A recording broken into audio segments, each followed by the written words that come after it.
आज हम किसी आम बच्चों की कहानी या लोक कथा की बात नहीं करने वाले। इसके बजाय एक बहुत ही प्राचीन और मशहूर घोटाले का बिल्कुल एक ट्रू क्राइम स्टाइल में विश्लेषण किया जाएगा। ये कहानी है धोखे, लालच और एक बहुत ही शातिर मास्टर प्लान की। आइए देखते हैं कि कैसे जंगल के दो जानवरों ने मिलकर एक ऐसा मायाजाल बुना जिसने पूरे के पूरे जंगल को बेवकूफ बना दिया। चलिए इस दिलचस्प रहस्य की गहराई में चलते हैं। अपना कोई नहीं है, मैं तो शहर चला। ये शब्द थे मोनू नाम के एक बंदर के। कितने कड़वे, कितने हताश। लेकिन सबसे बड़ा सवाल ये उठता है कि आखिर एक साधारण सा बंदर और एक सांप जो स्वभाव से एक दूसरे के दुश्मन माने जाते हैं, वो इस मोड़ तक कैसे पहुंचे? उन्होंने ऐसा कौन सा जंगलव्यापी घोटाला रचा जिसका अंत इतने भयंकर धोखे और विश्वासघात में हुआ? इस पूरी साजिश को समझने के लिए बिल्कुल शुरुआत में जाना होगा। तो चलिए इस घोटाले के पहले चरण से शुरुआत करते हैं, द सेटअप, यानी एक बहुत ही स्वार्थी दोस्ती।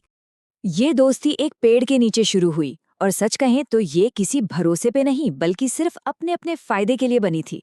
एक तरफ है मोनू बंदर, एकदम शरारती, फुर्तीला, जिसका बस एक ही मकसद है, बिना कोई मेहनत किए मुफ्त के मीठे फलों का जुगाड़ करना। और दूसरी तरफ मंगलू सांप, हमेशा भूखा, तुनक मिजाज और ऐसा लालची कि बिना शिकार के रोज आराम से दूध पीने को मिल जाए। इस अजीब गठबंधन की शुरुआत कैसे हुई? मोनू पेड़ की डाल से अपनी पूंछ लपेटकर उल्टा लटक गया और भूखे सांप को चिढ़ाने लगा। लेकिन जब सांप का पारा चढ़ा तो मोनू ने बड़ी चालाकी से एक ऐसा मास्टर प्लान पेश कर दिया जिसमें दोनों की चांदी थी। और यहीं से जन्म होता है हमारे दूसरे चरण का, द स्कीम, या कह लीजिए नागमणि का महाघोटाला। इन दोनों जन्मजात दुश्मनों ने एक बात बहुत अच्छे से समझ ली थी कि जंगल के जानवरों का सबसे बड़ा डर है मौत।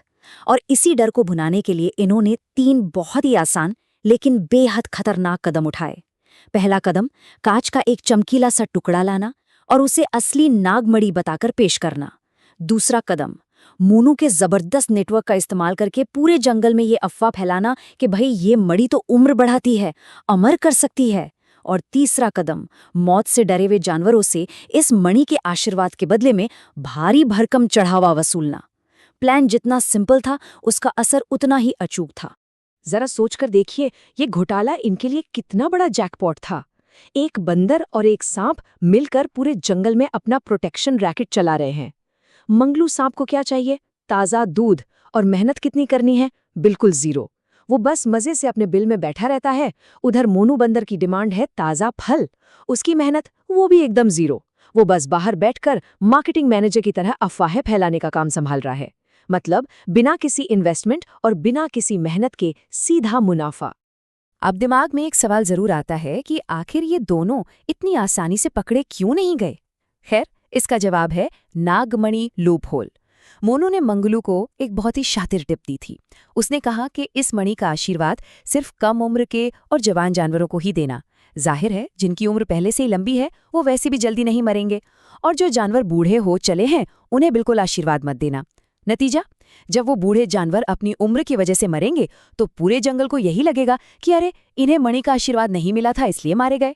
ये एक ऐसा गजब का मनोवैज्ञानिक धोखा था जिसने जानवरों के डर को एकदम सच साबित कर दिया। लेकिन हर कहानी में एक मोड़ आता है, और ये है हमारा तीसरा चरण, बड़ी गलती, यानी लालच और बढ़ता हुआ अहंकार। इतिहास गवाह है, हर बड़े घोटाले का अंत उसकी अपनी कामयाबी के बोझ तले ही होता है। इनकी योजना में भी दरारें पड़नी शुरू हो गईं। जब बिना किसी मेहनत के ढेर सारा मुफ्त का दूध और फल आने लगा तो दोनों एकदम लापरवाह हो गए। मंगलू सांप के अंदर तो ऐसा भयंकर घमंड आ गया कि वो खुद को जंगल का भगवान ही समझने लगा। उन्होंने बकायदा अपने क्लाइंट्स को चुनना और उन्हें मना करना शुरू कर दिया। लेकिन यहां उनसे एक बहुत बड़ी जानलेवा चूक हो गई। मंगलू ने जंगल के 2 सबसे ताकतवर जानवरों, बूढ़े होते हुए शेर और हाथी को आशीर्वाद देने से साफ इनकार कर दिया। उन्होंने सीधे सीधे जंगल के राजाओं के अहंकार को चोट पहुंचा दी थी। और फिर शुरू होता है चौथा चरण, स्टिंग ऑपरेशन, यानी शेर और हाथी की बिछाई हुई बिसात।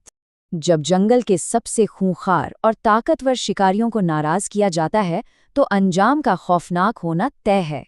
शेर और हाथी जो जंगल के बुजुर्ग भी थे और अपनी कम होती ताकत से अंदर ही अंदर परेशान भी, उन्होंने मिलकर एक बेहद खुफिया और खतरनाक योजना बनाई।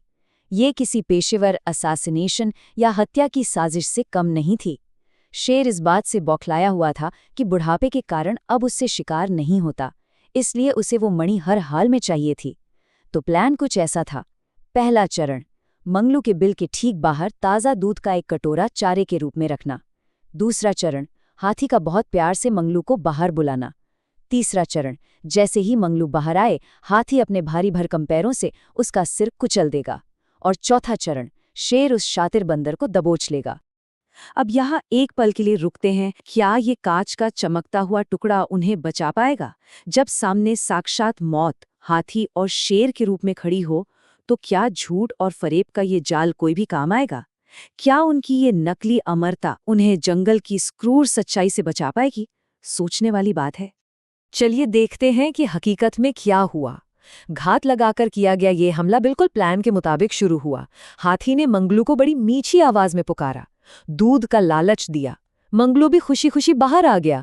लेकिन ठीक उसी पल जब हाथी ने उसे कुचलने के लिए अपना भारी पैर उठाया, तो स्टिंग ऑपरेशन थोड़ा सा बिगड़ गया। तेज धूप थी और जमीन पर हाथी की एक विशाल परछाई बन गई। मंगलू की नजर उस परछाई पर पड़ गई और बस अंतिम सेकंड में वो मौत के उस वार से बचकर एक तरफ खिसक गया। लेकिन उसका ये बचना सिर्फ कुछ ही पलों की बात थी। जैसे ही शेर ने अपनी पूरी ताकत से दहाड़ मारी और उसे जान से मारने की धमकी दी, मंगलू का सारा घमंड एक झटके में चकनाचूर हो गया। वो शेर के पैरों में गिर पड़ा और गिड़गिड़ाने लगा, महाराज मुझे माफ कर दीजिए, ये कोई मणि नहीं है, ये तो बस एक कांच का टुकड़ा है। मौत के खौफ ने पल भर में सारी सच्चाई उगलवा ली। मंगलू ने न केवल अपना जुर्म कबूल कर लिया, बल्कि पूरा का पूरा दोष अपने पार्टनर मोनू बंदर के सिर मढ़ दिया। और इसी के साथ ये कहानी अपने आखिरी और 5वें चरण पर पहुंचती है, द फॉलआउट, जहां साबित हो जाता है कि अपना कोई नहीं है। इस कबूलनामे के साथ ही ये घोटाला अपने अंतिम और सबसे दुखद मोड़ पर आ गया। जब सच में मुसीबत सिर पर आती है, तो स्वार्थ की नींव पर बने रिश्ते ताश के पत्तों की तरह ढह जाते हैं। और यही देखने को मिला सबसे बड़ा विश्वासघात। एक तरफ मंगलू ने सारा सच उगल दिया और दूसरी तरफ गुस्से से आग बबूला हाथी ने मोनू बंदर को अपनी मजबूत सूंड में बुरी तरह लपेट लिया। मौत को सामने देखकर मोनू चीख पड़ा। उसने मंगलू से मिन्नतें की कि वो हाथी को काट ले ताकि उसकी जान बच सके। लेकिन मंगलू ने क्या जवाब दिया? उसने साफ कह दिया कि अगर उसने ऐसा किया तो हाथी उसे भी कुचल डालेगा। बिना एक सेकंड भी सोचे मंगलू अपने उसी दोस्त को मरने के लिए छोड़कर वहां से रफू चक्कर हो गया। जब मुनाफा खत्म हुआ और जान पर बनाई, तो उनकी ये गहरी साझेदारी एक पल में हवा हो गई। मोनू अब पूरी तरह अकेला पड़ चुका था। उसने रोते हुए अपनी जान बख्शने की भीख मांगी। तब शेर ने अपना अंतिम और सख्त फैसला सुनाया, सुन बे बंदर, भाग जा इस जंगल से। आज के बाद तू इस जंगल में दिखा तो तुझे मार कर खा जाऊंगा। मोनू को हमेशा के लिए उस जंगल से बेदखल कर दिया गया। और ठीक यही वो पल था जब वहां से भागते हुए मोनू ने वो बात कही थी जिससे हमने इस चर्चा की शुरुआत की थी, कि यहाँ अपना कोई नहीं है, मैं तो शहर चला। तो इस पूरे विश्लेषण के अंत में एक बहुत ही गहरा सवाल सामने आता है, स्वार्थ पर टिके रिश्ते छलावे से ज्यादा और क्या हैं? ये सिर्फ एक जंगल की कहानी नहीं है, बल्कि ये हमारे समाज, मानव स्वभाव और उन गठबंधनों का एक बहुत ही सटीक चित्रण है जो केवल लालच और झूठ की नींव पर खड़े होते हैं। जब तक फायदा मिल रहा है तब तक सब साथ हैं, लेकिन जब संकट की घड़ी आती है तो इस नकली इमारत को ढहने में एक पल भी नहीं लगता। इस घोटाले ने साफ कर दिया कि भ्रम और अफवाहें चाहे कितनी भी मजबूत क्यों न लगें, सच्चाई और ताकत के सामने वो केवल एक मामूली कांच के टुकड़े के समान ही होती हैं। इसी विचार के साथ आज का ये विश्लेषण यहीं खत्म होता है। ये वाकई में गहराई से सोचने वाली बात है।